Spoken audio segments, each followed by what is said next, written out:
दर्शकवृन्द नमस्कार। उठौं समृद्धिका लागि कार्यक्रममा स्वागत छ। म प्रमिला खतिवडा। उठौं समृद्धिका लागि कार्यक्रममा आज हामी विशेष गरेर सगरमाथाको नयाँ उचाइको बारेमा चर्चा गर्नेछौं।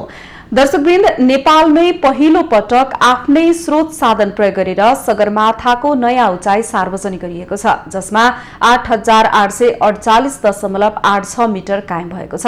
दर्शकवृन्द, यसले नेपाललाई विश्व सामु चिनाउन थप मद्दत पुग्नेछ। विशेष गरी पर्वतारोही पर्यटकको सम्भावना पनि बढी देखिएको छ।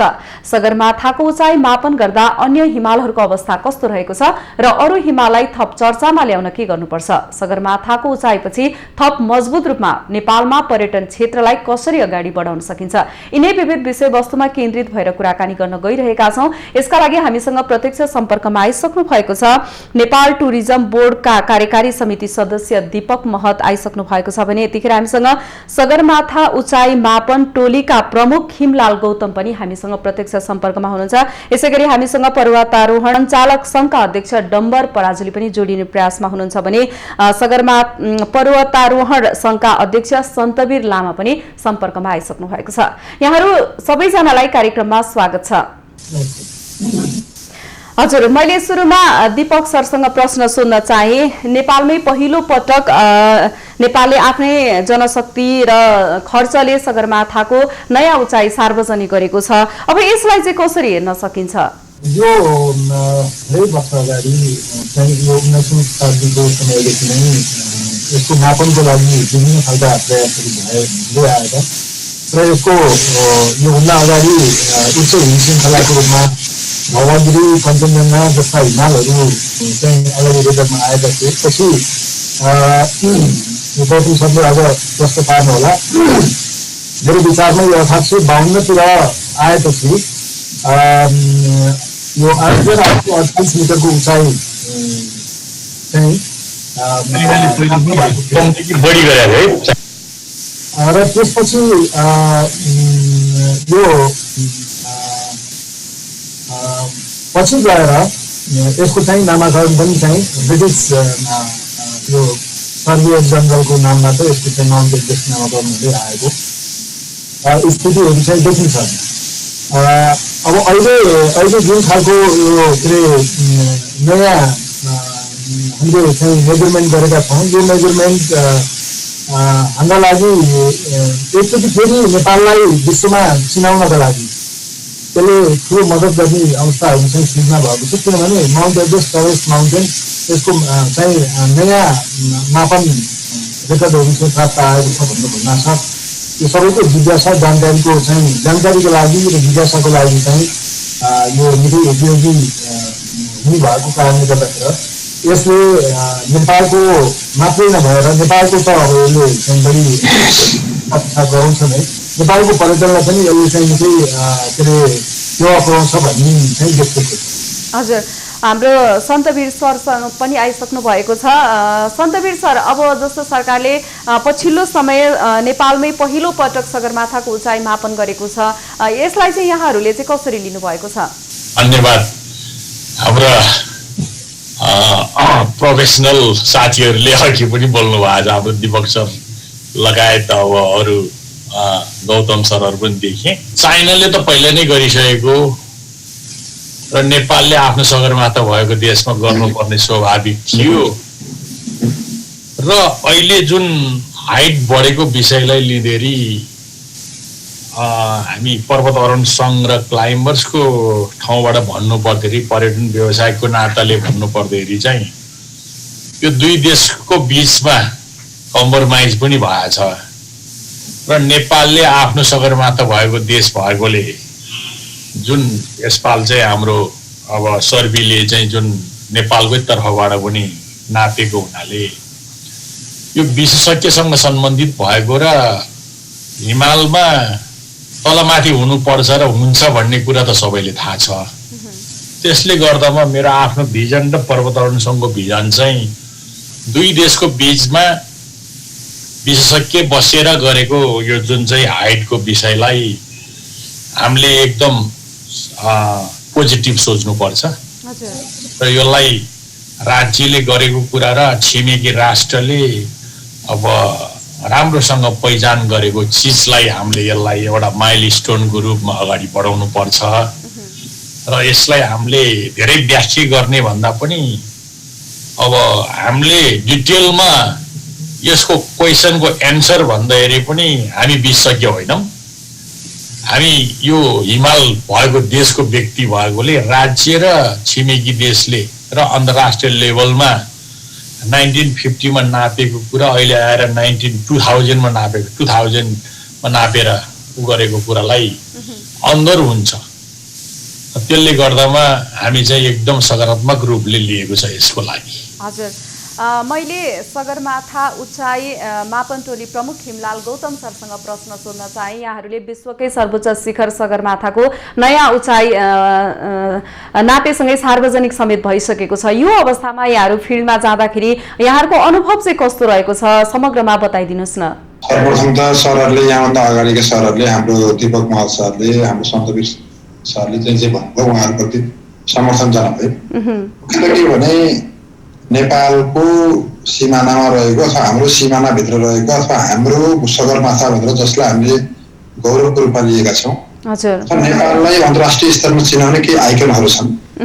ती आइकनहरू मध्ये जस्तो लुम्बिनी, सगरमाथा, यिनै दुईटा आइकन हुन् र ती दुईटा आइकन मध्ये हामीले सबभन्दा महत्त्वपूर्ण त अझ चाहिँ मान्छेले संसारभरका चाहिँ मान्छेहरूले चाहिँ अझ चाहिँ एउटा छुट्टै हिसाबको महत्त्वको हिसाबले मानेको सगरमाथाको उचाइ हामीले हाम्रो देशको उचाइ हो भनेर छाती पिड्दै मात्रै हिँडेका, हामीले अहिलेसम्म केही काम नगरेको अवस्था। नेपाल सरकारले जुन अहिले यत्रो ठुलो कार्यक्रम ल्याएर एउटा चाहिँ यति ठुलो महाअभियान चाहिँ जुन यो मापन प्रक्रियामा चाहिँ मेजरमेन्ट प्रोसेसमा अगाडि बढायो र त्यसमा एउटा सदस्य त्यो मेजरमेन्ट प्रोसेसको एउटा पोइन्टमा एउटा सदस्य भएर मैले पनि त्यसमा आफ्नो योगदान दिने अवसर पाएँ। यो मेरो लागि त अत्यन्त गौरवको कुरा हो र मेरो लागि मात्र नभइकन हामीले यो संसारभर एउटा नयाँ म्यासेज दिएका छौँ र सगरमाथाको देशले सगरमाथा नापेको थिएन। सबभन्दा पहिलो महत्त्व नै यसको के छ भने सगरमाथाको देशले नापेको सगरमाथा हो एउटा महत्त्व। पक्कै पनि। र दोस्रो महत्त्व के भने अब हामीले चाहिँ यसलाई चाहिँ अब how to connect with the tourism development, how to connect with the mountain tourism प्रोजेक्टबाट भनेर चाहिँ अब हामीले हाम्रो सन्तवीरजीहरूले हाम्रो दीपक सरहरूले सोध्नु पर्ने जरुरी छ। राज्यले मात्रै सबै कुरा गर्छ जस्तो लाग्दैन, भलै म त्यो टुरिज्म सेक्टरको मान्छे होइन। अब त्यसले गर्दाखेरि यसले चाहिँ के भने एउटा नयाँ सन्देश दिएको छ संसारभर। तपाईँ आज हेर्नुहोस् न्युयोर्क टाइम्सदेखि लिएर वासिङटन पोस्टदेखि लिएर संसारभरका ग्लोबल मिडियाले नेपालीले मेजरमेन्ट गरेको, भलै हामीले चाहिँ जो मेजरमेन्ट त हामीले 1 वर्ष अगाडि गरेको जोइन्टली अनाउन्समेन्ट भएको भए नि नेपालीले यसो गरेको भनेर नेपाली पनि चाहिँ भनेर चाहिँ एउटा मेसेज छ। यसलाई हामीले चाहिँ हाउ टु एट्याक अब टुरिस्टलाई अब हामीले कसरी आकर्षण गर्न सक्छौँ त यो विषय देखाएर यो तर्फ चाहिँ अब पर्यटन बोर्डले त्यसपछि चाहिँ नि तपाईँको चाहिँ हाम्रो एनएमएले यसलाई अगाडि बढाओस् र अहिलेसम्म तपाईँहरूले अरूले नापेको हाम्रो सगरमाथा चढ्नु भएको थियो, अब हामीले नापेको हाम्रो सगरमाथा चढ्न आउनुहोस् भनेर बोलाउनु पर्यो। खिमलाल सर, मैले फेरि पनि यहाँलाई नै प्रश्न सोध्न चाहे। जस्तो यहाँ त त्यही प्रत्यक्ष जानुभएको, टोली प्रमुख जानुभएको, यो सगरमाथाको उचाइ नाप्दाखेरि जुन कठिनाइहरू हुन्छन्, समस्याहरू हुन्छन्, चुनौतीहरू हुन्छन्, यो चाहिँ के कस्तो अनुभव गर्नुभयो यहाँहरूले? अब चुनौती भन्ने कुरो तपाईँ हरेक कुरामा चुनौती नै छ। चुनौती नहुने कुनै पनि काम हुँदैन, पहिला कुरो म स्पष्ट पार्न चाहन्छु। दोस्रो कुरा, चुनौती सगरमाथाको अर्को नाम चुनौती हो। हजुर, अथवा चुनौतीको अर्को अर्थ सगरमाथा हो भनेर भन्न सक्नुहुन्छ। समस्या बिना चाहिँ सगरमाथाको विजय हासिल गर्नु भनेको समस्यालाई जित्न जसले सक्छ त्यो क्रस गर्न सक्यो त्यसले जित्ने हो। त्यो समस्यासँग जसले जुझ्न सक्दैन या त त्यो फर्किने हो या त मर्ने हो, दुईटा कुरा हुन्छ। त्यसले गर्दा अब मैले पनि सगरमाथा 2 चोटि आरोहण गर्ने मौका पाएँ। नेपाल सरकारको 2 चोटि चढ्ने कर्मचारी म मात्रै होला जस्तो लाग्छ अहिलेसम्म है। अब मैले 2 चोटि आरोहण गर्ने मौका पाएँ। म नेपालको पहिलो कर्मचारीको हिसाबले पनि म चाहिँ 2011 मा हाम्रो तत्कालीन मुख्य सचिव लीलामणि पौडेल सरको नेतृत्वमा 9 जना मध्येको पहिलो आरोही भएको नाताले पनि मलाई चाहिँ के अनुभूति छ भने सगरमाथा सजिलो छैन। भलै अब माउन्टेनको चाहिँ क्लाइम्बिङको एङ्गलबाट चाहिँ सगरमाथा गाह्रो भन्न चाहिँ मिल्दैन जस्तो लाग्छ होइन। तर अब सगरमाथामा के भने समस्या चाहिँ अब हरेक पाइलामा समस्या छ, तपाईँ जुधेर जाने हो र जसले समस्या र चुनौतीका पर्खाल काट्न सक्छ त्यो सफल हुने हो, जसले सक्दैन त्यो असफल हुने हो। अब अब तपाईँलाई थाहा छँदैछ सामान्यतः सगरमाथा चढ्न मात्रैका लागि मान्छे मरेर आउने हो यहाँ। हजुर, सगरमाथा चढ्न मात्रै कुन महाभारत छ भनौँ न, कत्रा कत्रा कहानीहरू छन्। 1921 का मेलोरीका पालादेखिबाट तपाईँ अहिलेसम्मका कति कैयौँ कहानीहरू छन्, कैयौँ लेखिएका नलेखिएका इतिहासहरू छन् हाम्रो अगाडि।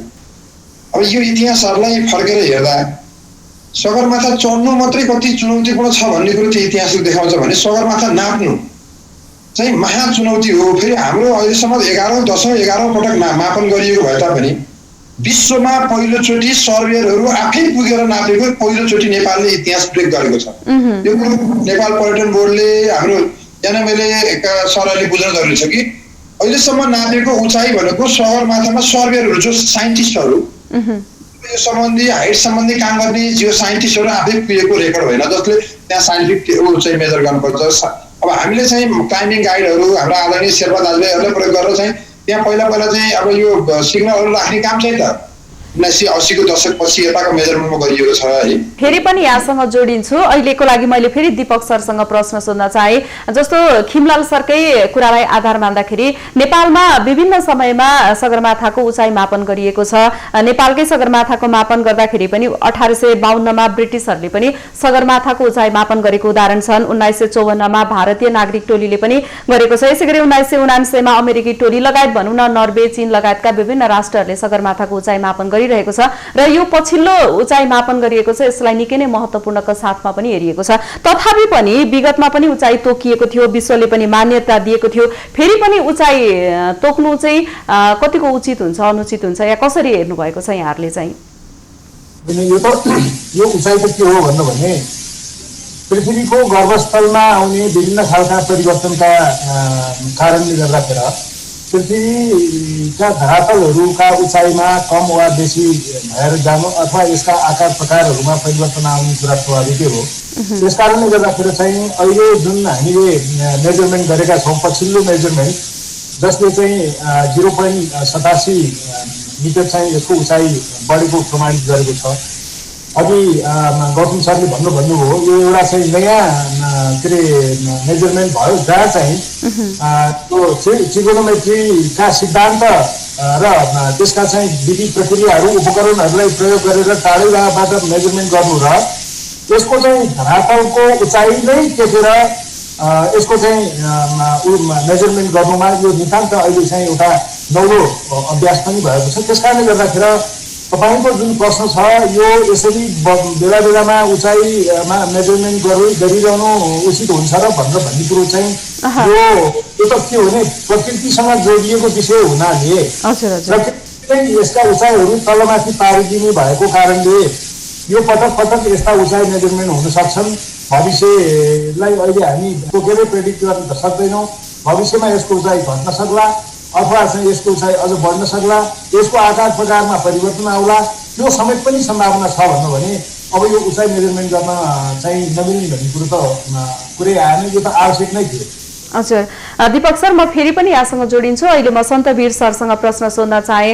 सर, यो उचाइ सार्वजनिक भएपछि यहाँहरू चाहिँ कतिको उत्साहित हुनुहुन्छ, या भनौँ न कोरोनाले थलिएको पर्यटन क्षेत्रमा अब पर्वतारोहणसँग सम्बन्धित पर्यटकहरूको आशा अपेक्षा चाहिँ कसरी सकिन्छ?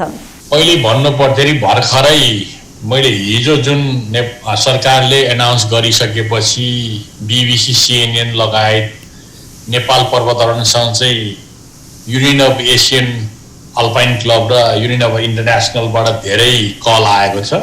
हजुर, म अहिले भर्खरै एकछिनपछि चाहिँ अस्ट्रेलियामा चाहिँ यो विषयलाई नै अब संवाद हुँदैछ।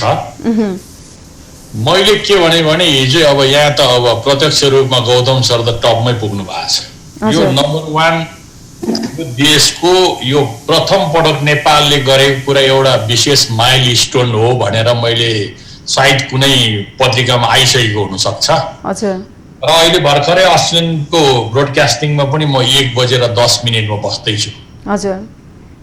त्यसले गर्दामा यो नेपाल बहादुरी सगरमाथा कहाँ छ भनेपछि नेपाल हो। नेपालको पहिलो प्रथम पटक गर्ने कुरामा अन्तर्राष्ट्रिय लेभलले क्वेसन गर्ने आफ्नो ठाउँमा छन् र सबभन्दा हामीले एउटा चाहिँ नेपाल सक्षम छ भन्ने कुरा यसले प्रमाणित गर्नुपर्छ। यो मुख्य कुरा हो।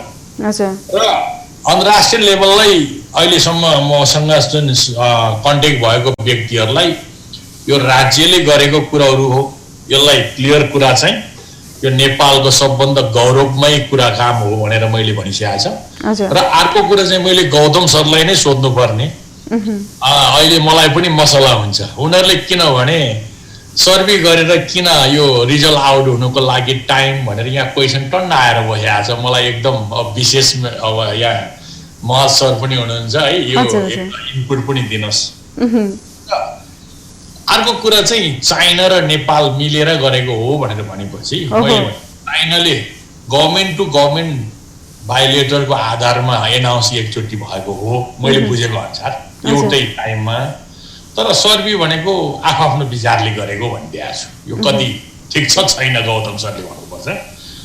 र युआइए र युएको र विश्व पर्वतीय महासङ्घले आफ्नो कुराहरू ल्याउला, यो किनभने समय अनुसारले चेन्ज हुन सक्छ।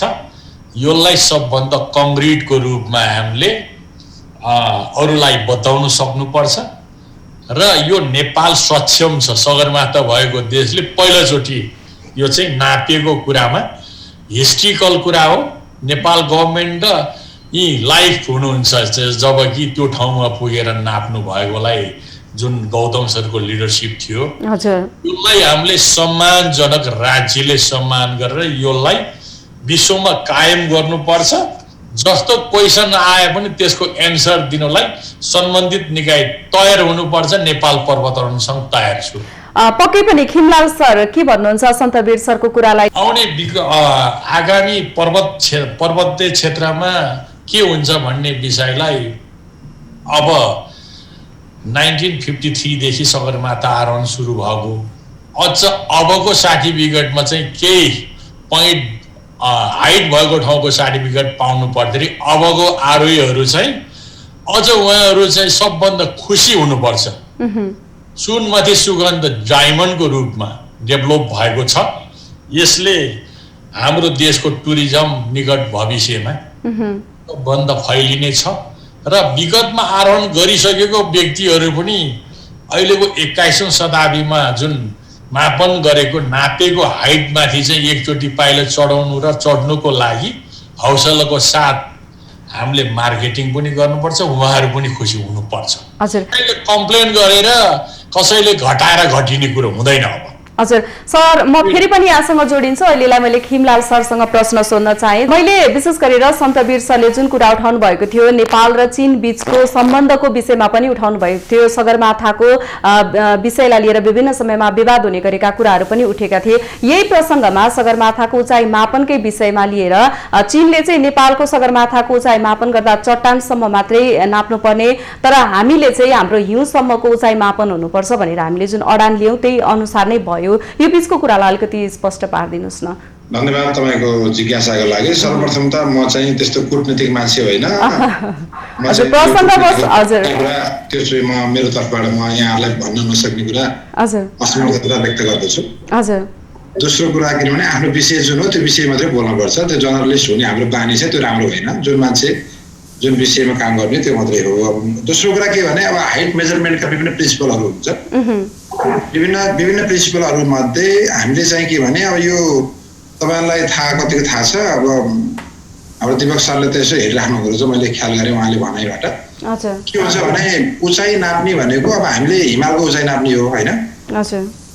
हिमालको चुचुराको सबभन्दा अग्लो बिन्दु एउटा बिन्दु त सानो हुन्छ, एउटा बिन्दुको उचाइ नाप्ने हो। यो संसारमा यो जति पनि सगरमाथा भनेर यत्रो हल्ला गरेका छौँ, तर हामी एउटा बिन्दुको कुरा गरिरहेको छौँ। हामी सर्वेमा हामीले सगरमाथा चाहिँ ठुलो देख्दा सबभन्दा पोइन्ट एउटा 2 मिलिमिटरको 1 मिलिमिटरको पोइन्टको हिसाब त्यो पोइन्टको हाइट हामीले मेजरमेन्ट गरेको हो। र त्यो हामीले के भन्यौँ भने अब यो हिमालको उचाइ भनेको चाहिँ पर्मानेन्ट आइस सहितको अथवा हिमाल भन्नाले सबभन्दा पहिला कसरी व्याख्या गर्ने भन्नेबाट जान्छ। हिमाल भनेको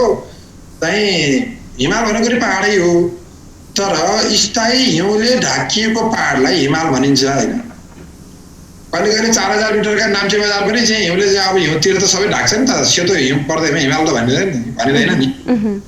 हिमाल त्यो हो जसलाई चाहिँ स्थायी हिउँले सधैँभरि 12 महिना ढाकिएर बसेको हुन्छ। सामान्यतया समुद्री सतहबाट 5000 मिटर भन्दा माथि चाहिँ पर्मानेन्ट आइस रहिरहन्छ भन्ने मान्यता छ। हजुर, हामीले नक्सा बनाउँदा पनि 5000 मिटरभन्दा माथिको क्षेत्रलाई त्यसको कन्ट्रोल लाइन भन्छौँ हामीले, चाहिँ त्यो समोच्च रेखाहरू निलो लाइनमा हामी देखाउने गर्छौँ हाम्रो कार्टोग्राफिक भिजुअलाइजेसन। त्यसले गर्दा के हुन्छ भने हिमाल भनेको चाहिँ अब हिउँ सतह सहितको स्थायी हिउँले ढाकिएको पहाडलाई हिमाल भनिन्छ भनेपछि त्यो हिउँ सहितको हाइट हो भन्ने कुरा चाहिँ हाम्रो मान्यता हो। र अहिले सबै हामी लगभग त्यसैमा चाहिँ सहमति भएर यो एउटै उचाइ आएको छ। त्यसमा चाहिँ हामीले धेरै कूटनीतिक हिसाबले कुरा गरेर हामीले कसैलाई गर्नुपर्ने छैन। र हामी चाहिँ एउटा के मात्रै म तपाईँहरू मार्फत सम्पूर्णमा दर्शकहरूमा सन्देश दिन चाहन्छु भने एउटा यो कुरा गर्व गर्ने कुरा तपाईँ हामीले एउटा के छ भने हामीले चीन जस्तो शक्तिशाली वैज्ञानिक हिसाबले टेक्नोलोजीको हिसाबले त्यति धेरै अगाडि बढेको राष्ट्रले समेत हामी चाहिँ त वास्तवमा चाहिँ टेक्नोलोजीको हिसाबले अझै पनि हामी कहीँ पछाडि छौँ। तैपनि हाम्रो चाहिँ यो मेजरमेन्ट साइन्समा जियोस्पासियल साइन्समा हामी संसारभरका साइन्टिस्टहरूभन्दा नेपाली वैज्ञानिकहरू जस्तो चाहिँ नेपाली हाम्रो डेटा प्रोसेसिङ गर्ने कैयौँ चाहिँ साथीहरू हुनुहुन्छ। कैयौँ सरहरूको यसमा ठुलो योगदान छ। सयौँ साथीहरू चाहिँ फिल्डमा खटिनु भएको छ। यो कैयौँ साथीहरूले हामीले जो चाहिँ यो समस्त यो चाहिँ सामूहिक काम हो, एउटा व्यक्तिले मात्रै गर्ने काम होइन। सबैले चाहिँ हामीले चाहिँ के देखायौँ भने हामीले रिजल्टले के देखियो भने हामीले गरेको काम चाहिँ संसारभर मान्ने हुन सक्छ। तर संसारभरका यो साइन्टिस्टहरूको बिचमा नेपाली चाहिँ हाम्रो चाहिँ उहरू पनि चाहिँ कम छैनन् भनेर चाहिँ एउटा असाध्यै गहिरो चाहिँ सन्देश प्रवाह गर्न सफल भएको छ। यसमा तपाईँहरूले गौरव मान्नुपर्छ। र हामीले चाहिँ के भने सम्माननीय हाम्रो महामहिम राष्ट्रपति विद्यादेवी भण्डारी र चाहिँ हाम्रो चाहिँ चीनका महामहिम राष्ट्रपति चाहिँ सी जिनपिङको चाहिँ संयुक्त नेपाल भ्रमणको क्रममा भएको सम्झौता अनुसार चाहिँ हामीले एकदम उचाइ घोषणा सार्वजनिक गरेको भन्ने कुरा चाहिँ यहाँहरू सबैले थाहा पाइसक्नु भएको छ। त्यसले गर्दा के भने एउटा यो यसले चाहिँ के हो भने अब हाम्रो दुई देशबीचको पोलिटिकल लेभलमा एउटा चाहिँ समझदारी छँदै थियो। त्यसमा हामी टेक्निकल लेभलमा पनि एउटा समझदारी बनेर एउटा चाहिँ भनौँ न दुईटा तिरबाट नाप्दा एउटै हाइट सार्वजनिक हुनु भनेको यो चान्चुने र त्यति सामान्य समय होइन नि, निकै अचम्मित गर्छ। तपाईँ सेन्टिमिटरको कुरा छ, सेन्टिमिटरको कुरा छ होइन। त्यसले गर्दा हामी चाहिँ we can do ourself भन्ने एउटा म्यासेज पनि दिएको छ। र हामी चाहिँ के भने हामी छिमेकीहरूसँग हामी चाहिँ सबै लेभलबाट हामीले कूटनीतिक प्राविधिक आर्थिक सामाजिक सांस्कृतिक सबै लेभलबाट हामीले चाहिँ समानता कायम गर्दै र हामीले चाहिँ एउटा उच्च स्तरको सम्बन्ध र बुझाइ कायम गरेर अगाडि बढ्दा। खिमलाल सर, मैले फेरि पनि यहाँलाई नै प्रश्न सोध्न चाहे। जस्तो पक्कै पनि सगरमाथाको उचाइ मापन गर्ने भनेको निकै नै एउटा यो चुनौतीपूर्ण कार्य नै हो। यस्तो खालको गर्दाखेरि चाहिँ प्रविधिका कुराहरू आउँछन्, समयावधिका कुराहरू आउँछन्, बजेटका कुराहरू आउँछन्। यो चाहिँ कस्तो हुँदो रहेछ यसको चाहिँ यो हेरसम्मको कार्यक्रममा? त्यसले गर्दा के भने तपाईँ हामी चाहिँ सबै गौरवान्वित हुनुपर्ने कुरा छ। र तपाईँ हाम्रो लागि सबैको लागि अत्यन्त खुसीको कुरा हो। र यसलाई हाम्रो पर्यटनसँग जोड्ने मैले अघि नै भने हाम्रो सन्तोष सरले हाम्रो चाहिँ दिपक सरले एउटा पर्यटनमा how to connect the new Everest height with tourism. We have to think now, let's start to think how to connect, what are the agenda, के हुन सक्छ त अब तपाईँ हामीसँग एजेन्डा। अघि हाम्रो सन्तोष सरले भन्नुभयो अब नयाँ उचाइ चढ्नु पऱ्यो नि, सर्टिफिकेटमा 8848 अब पोइन्ट पछाडि अब 86 सेन्टिमिटर थपिन्छ। मान्छे एउटा चाहिँ त्यसपछि चाहिँ तपाईँको चाहिँ के भने हामीसँग धेरै एङ्गल छन् यसमा। कमसेकम यो टुरिज्मले सुस्ताएको तपाईँले भने चाहिँ यसलाई चाहिँ एउटा हिम दिनलाई चाहिँ हामी कसिएर मिलेर लाग्यौँ भने होइन, हाम्रो भलै चाहिँ हाम्रो जिडिपीमा हाम्रो नेसनल जिडिपीमा टुरिज्मको ठुलो कन्ट्रिब्युसन नभए पनि वास्तविक चाहिँ समुदायमा त हाम्रो चाहिँ टुरिज्मले त ठुलो टेवा दिएको छ नि। तपाईँ हाम्रा चाहिँ भाइ बोक्ने आदरणीय दाजुभाइहरूदेखि लिएर चाहिँ उच्च हिमाली क्षेत्रमा चाहिँ चिया पसल थापेर बस्ने होटल गरी साथीभाइदेखि लिएर भलै ती सबै राज्यका चाहिँ नियमन निकायमा समावेश गराउन सकेका छैनौँ राज्यले। तथापि पनि चाहिँ जनताको चाहिँ जनजीविकामा त ठुलो कन्ट्रिब्युसन छ। त्यसले गर्दा त्यसलाई हामीले टुरिज्ममा जोडेर हामी अगाडि लाँदा राम्रो हुन्छ। तपाईँ हामीले गौरव गर्ने कुरा चाहिँ के अरे नेपाल संसारको इतिहासमा संसारको सगरमाथा मापनको संसारको इतिहासमा पहिलोचोटि सर्वेयरहरू आफ्नो सर्वेयर आफैले नेपाल सरकारले आफ्नो सर्वेयर आफै पठाएर यो हाइट मेजरमेन्ट गरेर यत्रो चाहिँ विकास चाहिँ even in the this pandemic सिचुएसनमा समेत हामीले यत्रो कार्यक्रम गरेर एउटा सार्वजनिक गऱ्यौँ। एउटा विश्वमा एउटा सन्देश दिएको छ, एउटा तरङ्ग दिएको छ। यो तरङ्गलाई यसका वेब्सहरूलाई हामीले टुरिज्मको पोइन्टबाट चाहिँ अब जोडेर हामी अगाडि बढ्यौँ भने पक्कै तपाईँ हामी समृद्ध हुनेछौँ, सफल हुनेछौँ। र नेपाल सरकारको कार्यक्रम समृद्ध नेपाल सुखी नेपाली भन्ने जुन नारा छ त्यसलाई टुरिज्मको एङ्गलबाट चाहिँ हामीले सार्थकता दिन पनि तपाईँ हामी सक्षम हुनेछौँ भन्ने लाग्दै यति भन्दै चाहिँ म बिदा हुन पनि चाहन्छु। धन्यवाद, नमस्कार। हस्, धन्यवाद सर यहाँको महत्त्वपूर्ण समयको लागि। दर्शकवृन्द, मैले फेरि पनि हाम्रो दीपक महत सरसँग प्रश्न सोध्न चाहे। यसभन्दा अगाडि नेपाल त यसै पनि सगरमाथाको देश भनेर चिनिसकेको अवस्था छ। यो सँगसँगै पछिल्लो समय सगरमाथाको उचाइ मापन गरेसँगै विश्वमा नेपाललाई थप चिनाउने पनि गएको छ भने सकारात्मक सन्देश पनि गएको छ अझ बढेकोले गर्दाखेरि। अब यसमा चीनको सहभागिता पनि रहेको छ। यस्तो अवस्थामा अब पर्यटन बोर्डले थप प्रभावकारी भूमिका चाहिँ के खेल्न सक्छ? एनाउन्स हुनुको पछाडिको कारण चाहिँ के छ भने हामीले पनि मेजरमेन्ट गऱ्यौँ। यो पटक हामीले पनि यो मेजरमेन्ट गऱ्यौँ र चाइनापट्टिबाट पनि मेजरमेन्ट हुँदै आयो र एउटै हाइट चाहिँ पत्ता लाग्यो। किन यो दुवैतिरबाट एकैचोटि भयो भन्नुभन्दा सगरमाथाको कुरा गर्दाखेरि हामी कहाँ चाहिँ त्यही हिमालहरू सगरमाथा चोयु जस्ता हिमालहरू को चाहिँ भौगोलिक सिमानाको हिसाबले गर्दा उत्तरी पाखो चाहिँ चाइनापट्टि पर्छ। तर यसको चाहिँ बाँकी रहेका चाहिँ पाखोहरू र समिटिङ पोइन्ट पिक पोइन्ट चाहिँ नेपालपट्टि हुने भएको हुनाले कञ्चनजङ्घा पनि त्यही अवस्थामा आउँछ। दक्षिणी पाखो चाहिँ भारतको भएको कारणले गर्दा जसरी चाइनाको के अरे अनुमतिबाट चाहिँ सगरमाथा चोयु आरोहण हुन्छ त्यस्तै किसिमबाट भारतको अनुमतिले पनि चाहिँ कञ्चनजङ्घाको आरोहण हुन्छ। तर कञ्चनजङ्घाको समिट पोइन्ट पनि हामीपट्टि छ टुप्पो, अनि त्यसपछि गएर सगरमाथाको टुप्पो र चोयुको टुप्पो पनि हामीपट्टि भएको हुनाले आरोहण अनुमति उनीहरूले दिँदाखेरि पनि कञ्चनजङ्घा पनि नेपालकै हो होइन, चोयु पनि नेपालकै हो र तपाईँको चाहिँ सगरमाथा पनि नेपालकै हो। मूल रूपबाट यसका चाहिँ अधिकांश भागहरू पाटोहरू र अनि समिट पोइन्ट चाहिँ भएको कारणले गर्दा यसको अधिपत्यता चाहिँ नेपालको भएको हो। यद्यपि उनीहरूले पनि चाहिँ आरोहण दिने उत्तरी पाखो नर्थ विङ चाहिँ उनीहरूको पनि भएको कारणले गर्दाखेरि यो छिमेकमा एउटा चाहिँ सिमानामा परेको हिमालको कारणले गर्दा दुई थरीले मिलेर चाहिँ मेजरमेन्ट गर्ने र एकैचोटि यो एनाउन्स गर्दाखेरि विश्वमा चाहिँ विभिन्न खालका चाहिँ विवादहरू आउन सक्ने प्रोभोकेसनहरू हुन सक्ने सम्भावनालाई यसले घोषणा कार्यक्रमबाटै चाहिँ के अरे मुख बन्द गरिदिएको छ। विभिन्न खालका प्रयत्नहरू हुन्छन्, राम्रा कुराको पनि नराम्रा कुराहरूको पनि। तर यो चाहिँ के थियो त भन्नुभन्दा एउटा राम्रो कुरो थियो, दुईटा छिमेकी देशहरूले मिलेर चाहिँ एउटै भोइस गरेर चाहिँ मेजरमेन्ट गरेर एउटै चाहिँ उचाइलाई हामीले मान्यता दिएका छौँ। यदि चाइनाले यो उचाइलाई मान्यता नदिने हो वा चाइनाले गरेको मेजरमेन्टलाई नेपालले मान्यता नदिने हो भने सगरमाथा जस्तो एउटा चाहिँ विश्वको एउटै मात्रै के अरे सत्य त्यो सत्य चाहिँ विवादमा पर्न जाने भएको कारणले गर्दा जसरी चाहिँ यो के अरे दुई देशको बिचबाट संयुक्त रूपबाट चाहिँ यसको घोषणा गरियो, यो प्रतिको चाहिँ दुवै देशको अपनत्व सिमानामा रहेको चाहिँ सगरमाथा प्रतिको हाम्रो दृष्टिकोण जाहेर हुन्छ। तर यति हुँदाहुँदै पनि तपाईँले चाहिँ के भन्न चाहिँ बिर्सिनुहुन्न भने you have to understand that Mount Everest is lying in Nepal. Mount Everest is belongs to Nepal भन्ने कुरोलाई चाहिँ तपाईँले चाहिँ छुटाउनु भएन। फेरि अघि मैले भनेका मात्रै कुराहरू भनिराखेर चाहिँ ए सगरमाथा त यो त आदि रहेछ भन्ने जस्तो पर्ला, त्यो चाहिँ हुँदै होइन होइन।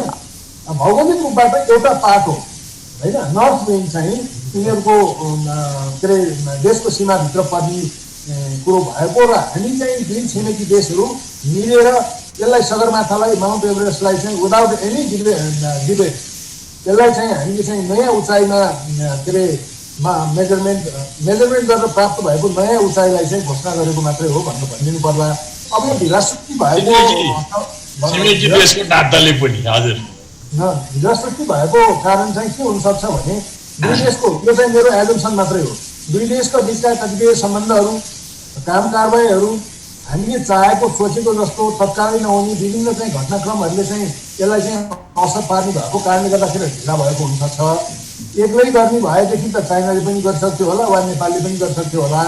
दुई देशको बिचमा समान एउटा चाहिँ उद्देश्यका लागि सन्तुलन कायम गर्दै अगाडि बढ्ने क्रममा एकैचोटि यो काम गर्दाखेरि विवाद रहित हुने भएको कारणले गर्दा समयको अन्तरालमा चाहिँ दुई देशले चाहिँ छुट्टै समयमा मेजरमेन्ट गर्यो भने पनि त विवाद हुन आउँछ नि त।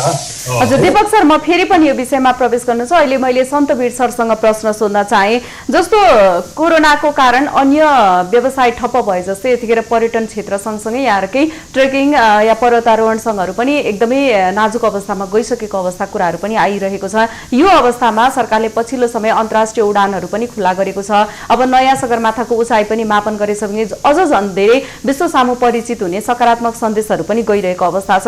यहाँहरूले अहिलेसम्म घाटा कति बेहोर्नु भएको छ? अबका योजनाहरू चाहिँ के रहेका छन् यो सँगसँगै? यो प्राइभेट सेक्टरमा टुरिज्म क्षेत्र इकोनोमिकली जिरोमा पुगेको छ अहिले।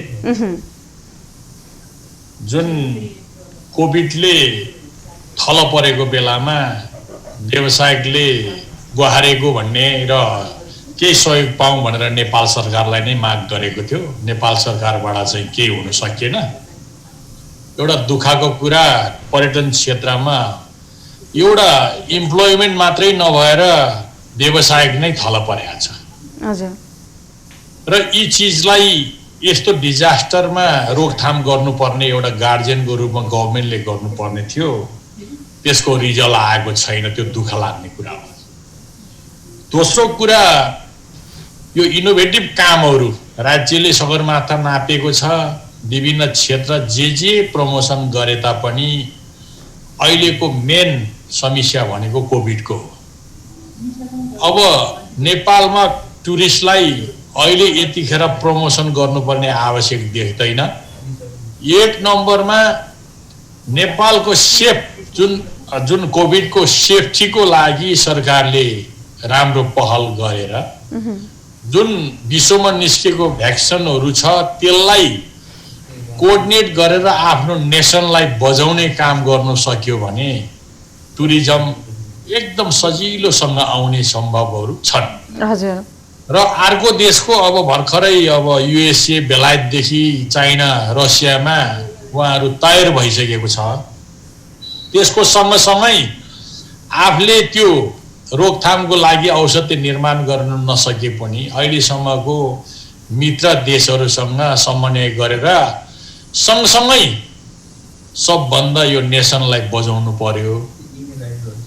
र अहिले जुन प्रब्लम छ पर्यटन क्षेत्रमा, अलिकति सब्सिडी दिएर हुन्छ कि लोनसम्म भए तापनि राज्यले जोगाउनु पर्ने कुराहरू सबभन्दा अत्यन्त जरुरी छ। योभन्दा बाहेक अहिले किनभने 10 वटा विषयमा कुरा गरे पनि सबभन्दा मानिस बाँच्नुपर्छ। सबभन्दा लाइफलाई सेफ गर्ने कुरामा गभर्मेन्ट सिरियस लिनुपर्छ। दोस्रोमा व्यवसाय र यो कसरी अगाडि बढाउने भन्ने कुरा हो। र यो दुईटालाई नेपाल सरकारले सिरियस लिनुपर्छ।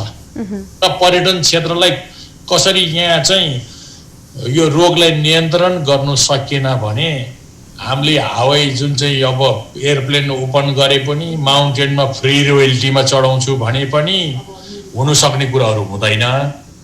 सबभन्दा सेफ एन्ड सेक्युरिटी र व्यवसायिकले कसरी सेफ गर्न सक्छ भन्ने कुरामा यो दुईटामा एकदम मेजर अगाडि सरकारले तुरुन्त लागू गर्नुपर्छ। यही दुःख छ कि पर्यटन क्षेत्रलाई अब भन्नु पर्दाखेरि धेरै कुराहरू छ। अलिकति इन्डस्ट्रीको रूपमा अगाडि बढाउनको लागि सरकारको आनाकानी र जुन अब 50 अरबको बजेटहरू चाहिँ अर्थ मन्त्रालयबाट छुटाएको हुन्छ त्यो कागजमा मात्रै सीमित भयो, इम्प्लिमेन्ट्री हुनु पर्यो। हजुर। यही नै हो अहिले सबभन्दा बचाउनु पर्यो माउन्टेनर्सहरू र माउन्टेन सेक्टरमा काम गर्ने व्यवसायीहरूलाई। हजुर दीपक सर, जस्तो सगरमाथा चढेर राजस्व सङ्कलन हुन्छ या भनौँ न सम्बन्धित क्षेत्रका व्यवसायीहरूलाई फाइदा पुग्छ, नेपाल चिनाउने अवसर पनि मिल्छ। तर हामीले आम्दानीको स्रोत मात्रै बनाउने हो कि संरक्षण, सम्वर्धन, प्रवर्धनमा पनि जोड दिने? भनौँ न योभन्दा अघिल्लो वर्षकै कुरा गर्दाखेरि पनि सगरमाथा चढ्नलाई मतलब हिमालहरू आरोहण गर्नको लागि धेरैलाई पर्यटकहरूलाई स्वीकृति दिँदाखेरि सगरमाथा फोहोर भयो भनेर आलोचनाहरू पनि आइरहेको थियो। यसलाई व्यवस्थित चाहिँ कसरी गर्ने? सगरमाथा मात्रै होइन, पर्यटकको कुरो मात्रै भएन। हामी नेपालीहरूकै लागि पनि हिमालदेखि लिएर हाम्रा चाहिँ गाउँघर र चाहिँ राजधानीसम्म पनि फोहोर भएको सन्दर्भ त एकातिर सधैँ लोकाको सत्य हो अहिलेसम्मका लागि। तर यसलाई हामीले चाहिँ यो फोहोर भनेको के हो भन्ने सफाइ गर्न सकिन्छ होइन। यो चाहिँ के अरे पहाडको पत्थर चट्टान जस्तो होइन, हामीले गरेको फोहोर हामीले सफाइ गर्न सकिने भएको कारणले गर्दाखेरि बेला बेलामा चाहिँ सगरमाथा सफाइका प्रयासहरू पनि हुँदै आएका छन्, हिमाल सफाइका प्रयासहरू पनि हुँदै आएका छन्।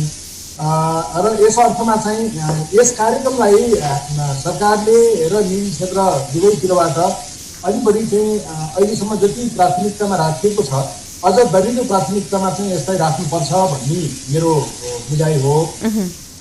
अब यो फोहोर भएकै आधारमा हामीले चाहिँ यसका नेगेटिभ कुराहरू मात्रै गर्ने होइन, यसका सफाइ गर्नु पर्यो। फोहोर किन हुन्छ भन्नु भने सफाइ गर्नका लागि, सफाइ गरेपछि फोहोर हुँदैन। त यसका लागि हामीसँग कतिपय अवस्थामा नीतिगत कुराहरू पनि आवश्यक पर्ला भन्नु भने कतिपय अवस्थामा चाहिँ हामीसँग चाहिँ साधन र स्रोतका चाहिँ अभावका कारणले गर्दा पनि यो सरसफाइ नभएको हुनसक्छ र कतिपय अवस्थामा चाहिँ हाम्रा इच्छा शक्तिहरू चाहिँ आएको चाहिँ कमीले गर्दाखेरि पनि चाहिँ सरसफाइ नभएको हुनसक्छ।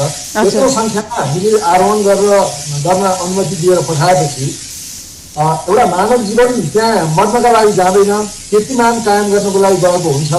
त्यस अवस्थामा जीवन जोखिममा पर्दाखेरि कतिपय चाहिँ आफूसँग भएका सामानहरू उसले त्यहाँ छोडेर आएका अवस्थाहरू छन्, डेड बडीहरू पनि चाहिँ त्यहाँ रहेका अवस्थाहरू छन् र त्यसलाई उठाएर आउँदाखेरि चाहिँ बाँच्नेको जीवन जोखिममा पर्ने भएको कारणले गर्दा छोडिएका अवस्थालाई हामीले नकार्नु हुँदैन। तर हरेक वर्ष हामीले चाहिँ एउटा नीतिगत रूपमै र एक्सनको रूपमा हामी जानै पर्ने, हरेक वर्ष एउटा समय चाहिँ हामीले सगरमाथा लगायतका चाहिँ बढी आरोहण हुने हिमालहरू सफा गर्नै पर्ने र त्यसका लागि हामीले सगरमाथा सफाइका लागि आरोहणमै रोयल्टी चाहिँ लगाउनु पर्ने वा हामीले लगाइरहेका रोयल्टीहरू नै काफी छन्।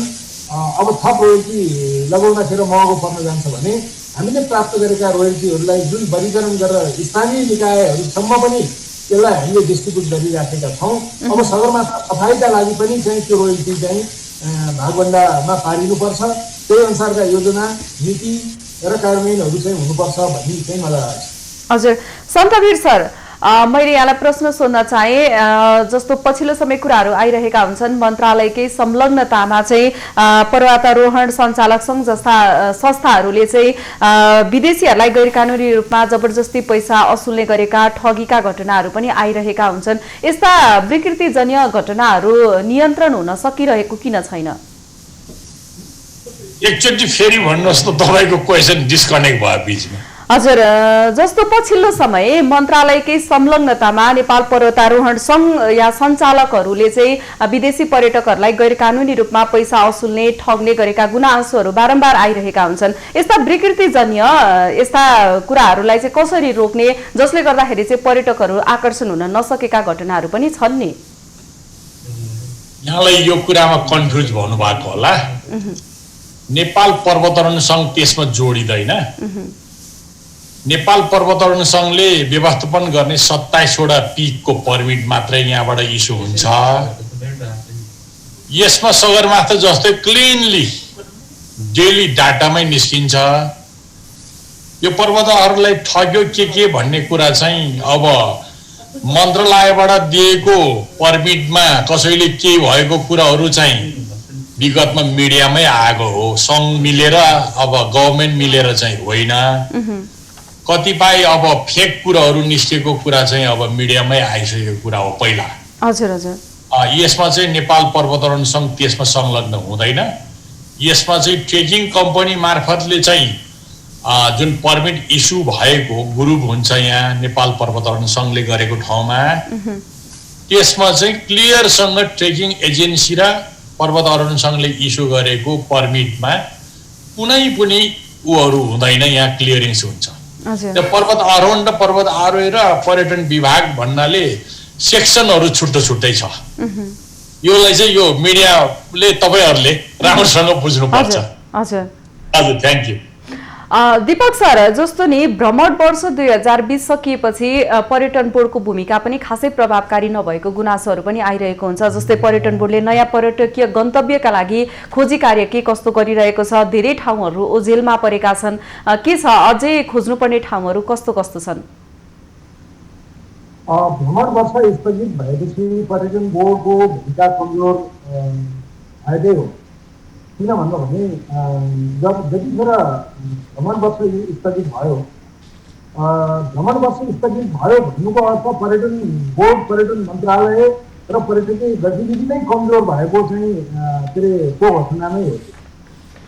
किनभने भ्रमणवर्ष सञ्चालन गर्न नसकिराखेको कोभिडको असरले चाहिँ यत्रो चाहिँ आतंक मचाइराखेको अवस्थामा नेपाल पर्यटन बोर्ड चाहिँ पुरानै अवस्थामा सबल भएर अगाडि आउन सक्ने सम्भावना थिएन र छैन। र भोलिको दिनमा यसले चाहिँ आफूलाई के अरे अगाडि ल्याउने प्रयत्न चाहिँ गरिराखेको छ। यो चाहिँ प्यासिभ भयो पर्यटन बोर्ड भन्ने सवालमा। जहाँसम्म नयाँ गन्तव्यहरूको चाहिँ प्रवर्धनको सवालमा अहिले नेपाल पर्यटन बोर्डले के गरिराखेको छ भन्नु भने मैले एउटा उदाहरण दिन मलाई चाहिँ उचित लाग्छ। हजुर, माझीले के गर्छ अरे भन्नु भने भलबाढी आएको बेलामा चाहिँ आफ्नो जाल चाहिँ यो मर्मत सम्हार गर्नेतिर लाग्छ र जब भलबाढी घट्छ, पानी सङ्गिँदै जान्छ अनि त्यसपछि गएर माछा मार्न जान्छ। अहिले नेपाल पर्यटन बोर्डले त्यो खालको रणनीति अप्नाइराखेको छ कि अहिलेको के अरे अब विश्वमै जुन खालको एउटा कोरोनाले तरङ्ग ल्याइदिएर चाहिँ एउटा स्तब्ध बनाइराखेको छ र पर्यटन भन्दा भनेको गतिविधि हो, मोमेन्ट हो। एक ठाउँबाट अर्को ठाउँमा जाने र मान्छेले मान्छेलाई भेट्ने, दृश्य अवलोकन गर्ने होइन प्रतिक्रिया हो।